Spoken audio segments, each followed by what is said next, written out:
For the book Just Mercy, I did a post-reading strategy, Somebody Wanted, But So. And the characters I chose to analyze were Bryan Stevenson, Walter McMillian, Sheriff Tate, Charlie, and the Stonecatcher Woman. Bryan Stevenson wanted a fair criminal justice system for people of color, the poor, and the mentally handicapped, and children. The justice system is corrupt in the sense that those without proper defense are more likely to receive unfair sentences due to the need to fill private prisons or to meet execution expectations as a prosecutor or judge looking for re-election. So, Bryan Stevenson started the Equal Justice Initiative, a non-profit organization run by stellar defense attorneys with the goal of making a more fair justice system. Walter McMillian wanted to be freed from death row because the crime he was convicted of was not a crime committed by him. But the prosecution, judges, and sheriff's department in Alabama needed a suspect to convict for the murder, so it was pinned on him despite having an alibi.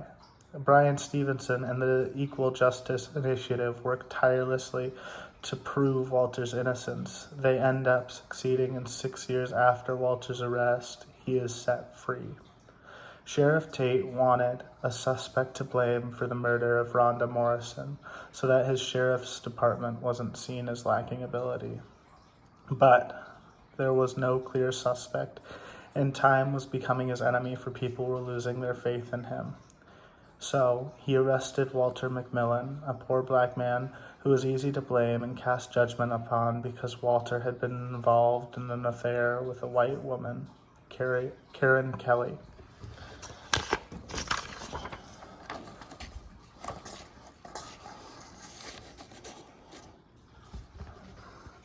Charlie wanted to protect his mother from her abusive boyfriend, resulting in Charlie killing him as a 14-year-old. But because Charlie's mom's boyfriend was a respected officer in the community, Charlie was put into an adult prison and was mercilessly sexually abused. So Bryan Stevenson worked to have him placed in juvenile detention and represented him in court so that he may avoid a life sentence. The Stonecatcher Woman wanted to provide someone to lean on for those going through the horror of dealing with a difficult criminal case. But she was a person alone, dealing with the deep sadness that comes with dealing regularly with the justice system. This took a toll on her. So she kept coming and kept being someone to lean on, and called on the Equal Justice Initiative to do the same.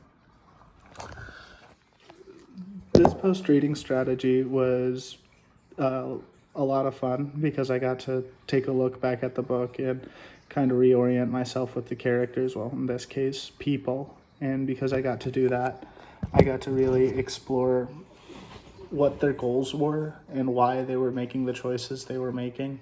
Like, sure, Sheriff Tate is probably racist, but that's not the only reason he put Walter McMillian in prison. And sure, Walter McMillian was falsely imprisoned, but what did he do in order to stay sane while imprisoned? You know, he joked and he made friends with the other prisoners and stuff like that.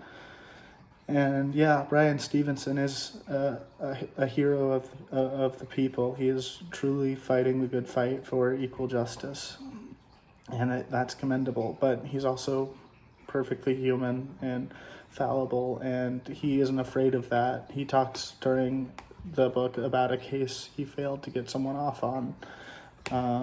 He talks about a man that died to the electric chair while he was there, and it basically analyzes his feelings. I thought that this post-reading strategy was really good, for it helped me to understand what was going on in the aftermath of reading the book, and how to take the lessons from each character.